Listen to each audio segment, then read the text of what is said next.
Guys, this is part 2 of What If Naruto was forced to be evil.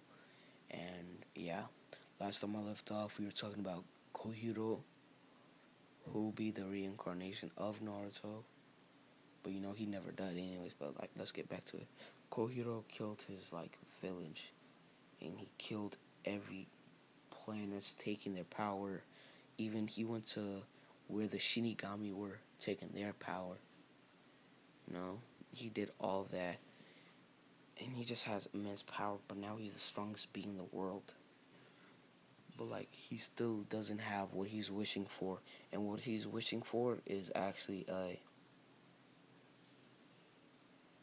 what he's wishing for is that he can have a normal life with a good wife, and have just a good life with nice children to take care of them. But he knows he won't be able to do this because he's maintaining all of the planets by order and stuff. He has to make sure that they're not revolting or anything, and there's not, you know, anything that's bad for him happening. So yeah, he would ask a sealing master to seal him, and the sealing master would comply, saying, "I will, uh, Lord, I will, my Lord," and he would seal him into a casket, uh, but teleport him inside a dimension where mere seconds to him is around millions, a million years to them. After this, he comes from sleep. What he senses is the nine-tailed fox about to get it sealed into Naruto. When he was going journeys everywhere, he would have named the Zero Tails Tamaru. And he said, "Tamaru, is that the nine-tailed fox?" Someone would say, "Yes, father's favorite pet." "What do you mean by that?" "Well, because Kurama had so many tails and chakra, father only focused on him and the others, but I didn't have a tail, so you wouldn't care. So, why should I care? He never liked me, so I should be also angry." He's like, "That boy, do you think that he'll be?" And someone will say, "Oh, come on, Kohiro. You know it. That's just a fool's dream. For people like us, you'll never be able to experience love, nor the presence of a warm family." And you notice, "Tamaru, I wasn't asking you for your opinion. I was asking you if you thought that boy will be able to become my successor." Fine. Yes, there's a high chance that he will be. Fine, then I'll be sealing 99% of myself into him and 99% of you into him. And I'll take the chakra that was inside the man that sealed it inside of him. What's his name? On his cloak it says for Hokage. Whatever. But yeah, I'll seal it into him. Then he seals all of the power into Naruto. Then he would see the Shinigami that just killed, that just took Minato's soul, and he was like, "You, Shinigami." And the Shinigami would see him and he would say, "But my lord, how are you able to be here?" And he would bow and he said, "Yes, how can I help you? Like, you're the chief of the Shinigami." And he was like, "Yes, but how do you know that?" "Your great great great great grandfather. I knew him. He was a pleasant man." Huh. For a Shinigami, he was a pacifist. What a dumbass. Like, oh, like, seal yourself into that boy. May I ask why? That boy will become my successor, and he will rule everything. And then I shall attain my dream. We're gonna skip 3 years forward. Everybody in the village hates Naruto. They would beat him up, throw bottles at him, stab him. At one time, one man even would try to rape him, but even that was too much for the ninjas. So they would take him into prison, but let him out the next day, saying that he was too drunk to control himself anyways. So nobody really cared about Naruto. Then, uh, the villagers had a meeting. They would say, we should just seal half of it into one of the strongest clans and another to the other strongest clan.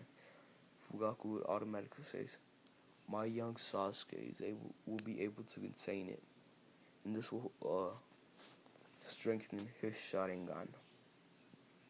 And the Hyuga clan would be like, our prodigy, Niji, Hyuga, should be strong enough to control half of it. Okay, then it's settled. We will kill that nine-tailed fox's brat and give it to the nobles. Everybody would agree, except Shikamaru's dad and Choji's dad. And a couple of other people like Ino's dad. And they'll be like, he's just a boy. He didn't even do anything wrong. He's always smiling, trying to help everybody. Why are you doing this to him? And he was like, shut up. Yes, you are a strong clan, but you are not nobles. You shouldn't even be here. Just shut up. And if you even try to help him, you will be either killed or exiled. And they'll say, okay, fine. Shikamaru's dad would be sad with himself. He said, but if I don't, Shikamaru might be killed. I'm sorry, Naruto, for what might happen to you. And Naruto, after being stabbed and beaten up after another day, would be in his mindscape. Finally, he would see Kusame Kohiro laying on top of the nine-tailed fox, and the zero-tailed fox right behind him, and the Shinigami sitting in front of him.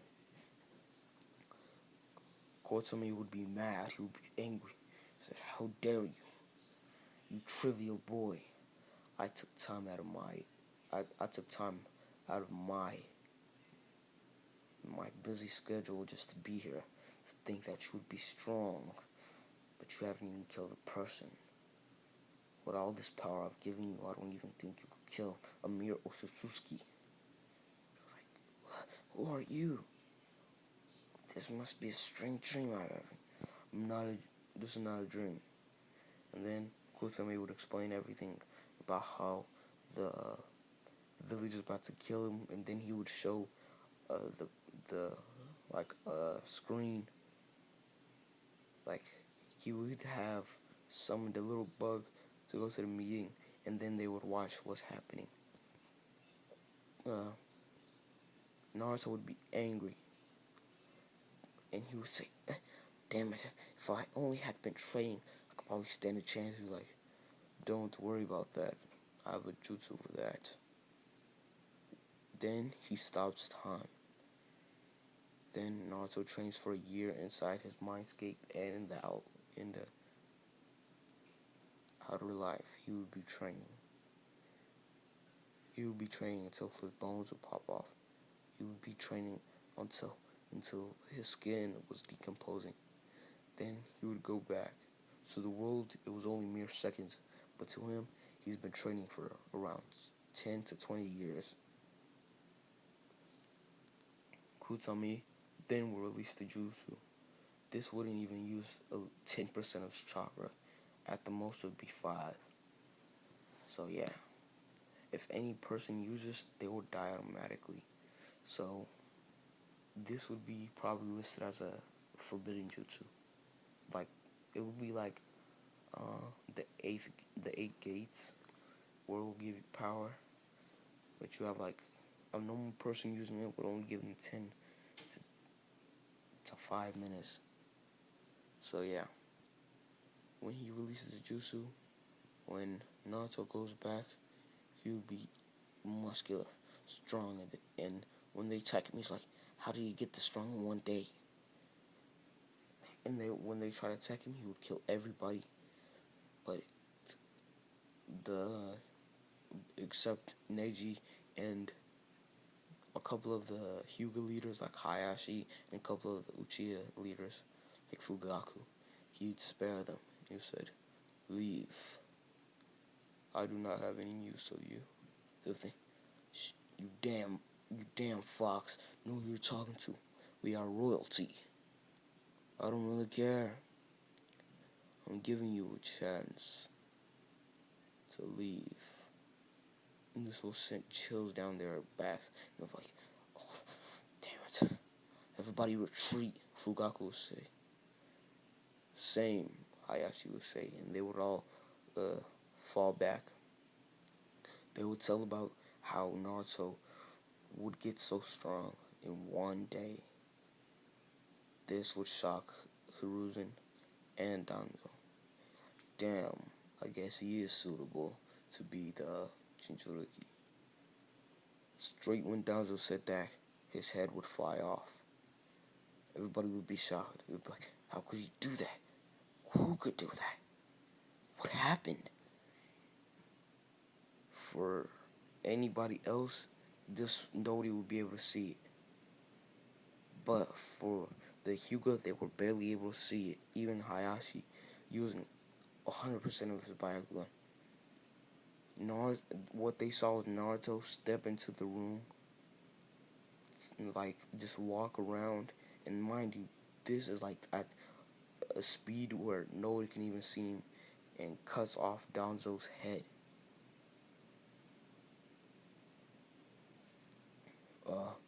When he does that, everybody's like, "What?" Or like, and then Naruto would appear. They would be like, "Everybody attack him." When they slice him up and stuff, then he would appear on a couch and say, "Wow, you guys are really slow. You guys aren't even able to kill my after image." Well, I mean, you are able to, but damn, it's kind of sad. You couldn't even trace me. Even the Hyugas. Anyways, I'm a rude ninja from now on. If you don't list me as one, then I'll have to show you that I am one. Then Hiruzen says, "We can't do that, Naruto. You are the most important tool we have right now." Tool. You don't even think of me as a person. Do not worry then, Hiruzen Sarutobi. You are just a pushover. So, he would teleport into the sky.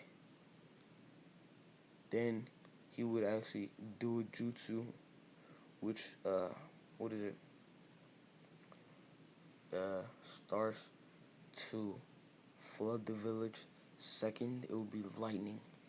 And this jutsu would be called the element's wrath, where all elements come together, but the last one, it would all be picking up and destroyed.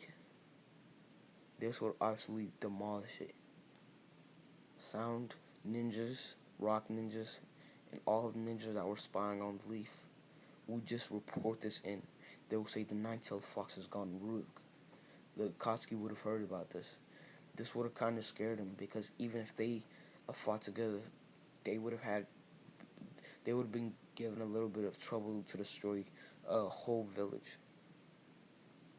And then they decide, damn, we have to kill him before he gets any stronger, and then seal into somebody.